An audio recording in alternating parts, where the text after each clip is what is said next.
नमस्कार दोस्तों, आज समाजवादी पार्टी के एक युवा नेता से हमारी चर्चा होगी और चर्चा इस विषय पे होगी कि इन्होंने 10 तारीख को एक ट्वीट किया था और वह ट्वीट था मऊ उत्तर प्रदेश के एसपी उनके द्वारा जातीय समीकरण पे थाना अध्यक्षों की नियुक्ति की गई थी।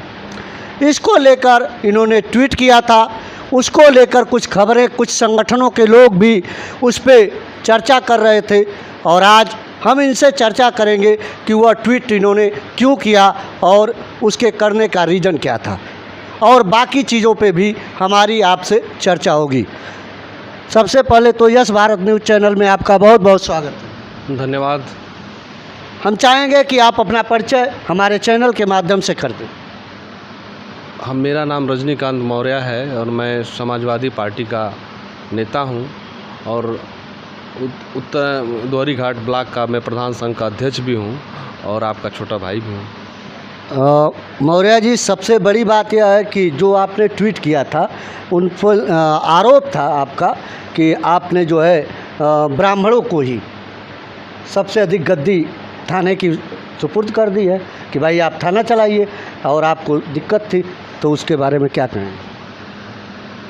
देखिए, मैंने जो ट्वीट किया है मुझे भली भांति याद है और मैंने जो किया है वो बहुत ही सही किया है।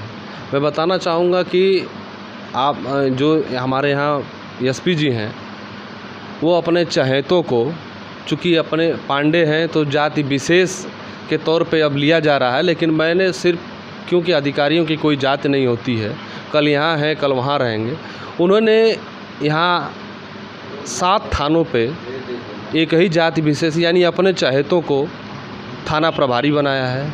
उसमें से एक थाना प्रभारी तो ऐसे हैं जो एसओजी भी प्रभारी हैं, तो मैं तो यही नहीं समझ पाता हूँ कि वो थाना देखते हैं या एसओजी भी देखते हैं। उसके बाद से अन्य सामान्य जाति के उस पर लोगों को की हैं, तो बचा कितना है? तो मैं चाहता हूँ कि सरकार खुद कहती है कि सबका साथ सबका विकास, किसी से भेदभाव नहीं, तो आप ये कैसे यहाँ मऊ जनपद में आ करके जो जिसका जितनी हक है, जिसका जितना आरक्षण है, जिसका जितना अधिकार है, कम से कम उसको उतना अधिकार तो दीजिए। आप 7 थाना प्रभारी अपने जाति बिरादरी के लोगों को नियुक्त किए हैं, उसके बाद से एसओजी प्रभारी भी बनाए हैं। तो मैंने सीधे अब मैं आपसे, आपके माध्यम से, आपके चैनल के माध्यम से ये भी निवेदन करना चाहूँ कि इसे किसी धर्म या किसी जाति से कृपया करके न जोड़ा जाए। मैं उनको कहा है, न कि किसी जाति और विशेष को कहा है। अच्छा, यहाँ पे जो थाना अध्यक्ष आते रहे हैं अभी लगातार टाइम से कोई ब्राह्मण नहीं आया था, तो दोहरी घाट थाने पे तो ब्राह्मणों का अल्पसंख्यक रहा है और इस बार आ गए और तब तक आपका ट्वीट आ गया। मैंने सिर्फ दोहरी घाट के थाने के लिए नहीं कहा है, मैंने मऊ जनपद के जितने थाने पे 7 या 8 थाने, 13 थाने, जिसमें 7 थाना प्रभारी आप देख सकते हैं। लिस्ट उठाइए और देखिए। दोहरी घाट तो अभी आए हैं, उसके पहले घोसी, कोपागंज, मोहम्मदाबाद, रानी की सराय, मतलब तमाम थानों पे एक ही जाति बिरादरी के और उनके चहेते हैं। अब आप दोहरी घाट भी आ गए तो इनको भी मैं तो इनको बधाई देता हूँ कि भाई आइए अपना काम करिए। लेकिन एसपी मऊ द्वारा जो किया गया ये गलत है। जिसका जितना अधिकार है, जिसका जितना आरक्षण, कम से कम अगर 50-50 भी आप करेंगे तो 6 होते हैं। 6 में अनुसूचित कर दीजिए, 6 में उसमें सामान्य वर्ग को कर दीजिए, उसमें ओबीसी आते हैं। लेकिन आप सीधे 11-12-13 में से 11-12 पे सीधे एक वर्ग, सामान्य वर्ग के लोगों को भर्ती किए हैं। ये क्या संदेश देना चाहते हैं आप?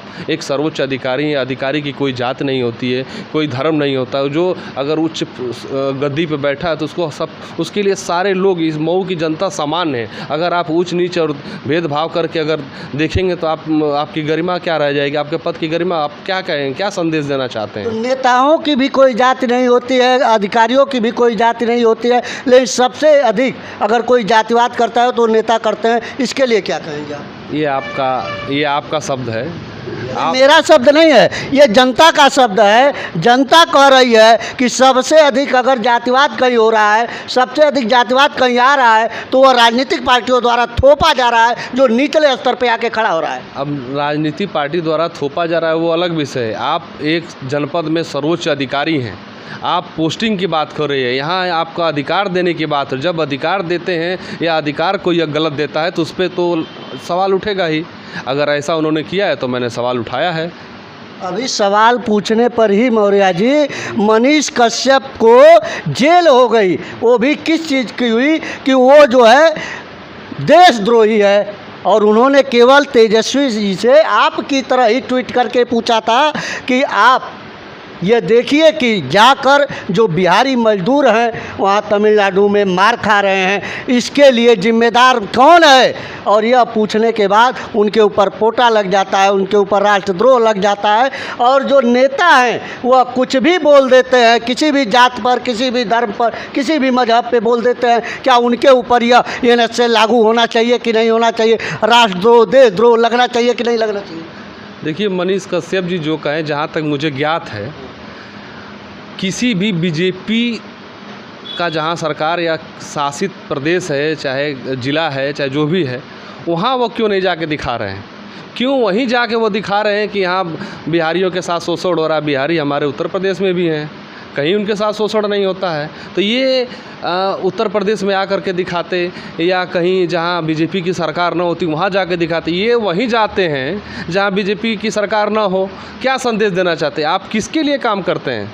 या उसमें कहीं कहीं उनको दिखाया गया है कि आरएसएस के भेष में हैं, कहीं बीजेपी के कार्यक्रम में दिखते हैं, तो ये उनका मामला है। कार्यक्रम में तो दिख सकते हैं, क्योंकि हम आपके कार्यक्रम में भी जाएंगे, उनके कार्यक्रम में भी जाएंगे। रह गई बात कि वो सन ऑफ बिहार लिखते हैं, वो अभी एक टाइटल उसका है जिसका लोगो आपको समझ में आता है सन ऑफ बिहार क्यों कह रहे हैं, उनको भी बिहार से लगाव है। और अगर उन्होंने पूछा कि नहीं आप जो है इस तरीके का माहौल है, हमारे मजदूर बन के जा रहे हैं और मारे जा रहे हैं, कहीं ना कहीं बिहार सरकार या उत्तर प्रदेश सरकार रोजगार देने में फेलियर हैं। चाहे ये भाजपा की सरकार हो, चाहे पूर्ववर्ती सरकारें हों, ये लोग फेलियर हैं। तभी हमारे लोग जाकर बाहर काम करते हैं और 15,000 कमाते हैं और 4,000 उत्तर प्रदेश और बिहार में भेजते हैं, शेष वहीं रह जाता है। लेकिन ये सरकारें नाकामियों को अपनी छुपाती हैं। इस पे क्या कहेंगे आप? देखिए, अब न जाने क्यों मनीष कश्यप जी को ही वहाँ जाते हैं और वही देख पाते हैं। आप जैसे हमारे बंधु, चाहे और भी मीडिया के लोग क्यों नहीं वहाँ पहुँच पाते हैं? अब तो ये सवाल खुद ही अपने आप में एक जवाब है कि वही वहाँ पहुँच पाते हैं, बाकी कोई भी वहाँ मीडिया बंधु नहीं पहुँच पाते। ऐसा क्यों? अब मीडिया बंधु पहुँचते हैं, सारे लोगों का क्षेत्र है, कहाँ जाना है। मान लीजिए हमारे प्रतिनिधि बिहार में होंगे तो जाएंगे, या जैसे हमने चौसा में जाकर उसका वीडियो बनाया था और लोगों को दिखाया था कि चौसा में किस तरह के फैक्ट्री के लोग और वहाँ की सरकार मिलकर किस तरीके का अत्याचार किया था, मैंने दिखाया था उसको। और अभी मौर्य जी ने एक बयान दिया था, उसमें महिलाओं को लेकर जो रामायण पे ये होता है, तो बहुत दूसरे पंथ में भी हलाला से लेकर तमाम चीज़ें, क्या उस पर मौर्य जी अपना पक्ष रख सकते हैं? देखिए, हम जिस धर्म में जन्मे हैं, मैं अपने घर की बात करूंगा, मैं दूसरे की जात या दूसरे के धर्म की बात क्यों करूंगा? अगर उस लाइन में, उस शब्द में अगर हमारे लिए अगर गाली लिखी रही होगी तो मैं उसको पढ़ा, मैं उसको समझा। अगर वो गलत है तो मैं आपको गलत की बात कर रहा हूँ कि इसको हटा दिया जाए। मैंने तो ये कहा नहीं कि मैंने आप रामायण से उसे जोड़ दिए, धर्म से जोड़ दिए, वो भगवान श्री राम से जोड़ दिए। ये तो आप जोड़ रहे हैं, आप लोग जोड़ रहे हैं। और जो लोग जोड़ रहे हैं, मीडिया के लोग जोड़ रहे हैं। नहीं, मीडिया के लोग नहीं जोड़ रहे हैं, मीडिया के लोग बता रहे हैं। आप ही के माध्यम से लोगों तक अगर न्यूज़ पहुंच रही है, खबर पहुंच रही है, तो आप ही के द्वारा थोड़ी सी बात, जैसे अभी मनीष कश्यप जी की बात कर दिए, आप रामायण की बात कर दिए, तो मैं उसी चीज़ पे कह रहा हूँ कि अगर वो उस लाइन में, उस दोहे में अगर शूद्रों के लिए, करोड़ों करोड़ शूद्र हैं, करोड़ों करोड़ नारियां हैं, अगर उनके लिए कुछ गलत है तो आप उसको धर्म से न जोड़िए। मैं आपसे, आपके चैनल के माध्यम से निवेदन करना चाहूँगा कि माननीय स्वामी प्रसाद मौर्य जी ने सिर्फ उस लाइन को, चंद लाइन जो दोहे थे उसको चेंज करने की बात कही। उन्होंने पूरी रामायण को चेंज करने की बात नहीं कही थी। लेकिन ब्राह्मण ढकोसलावादी है, तमाम चीज़ें आई हैं मीडिया के माध्यम से, तो क्या ये सही है? आप उनके मुंह से या मेरे मुंह से कोई बात सुने तो उस पे आप कह सकते हैं। आप कौन क्या कौवा कान लेके गया, अपना कान देखें या कौवा देखेंगे?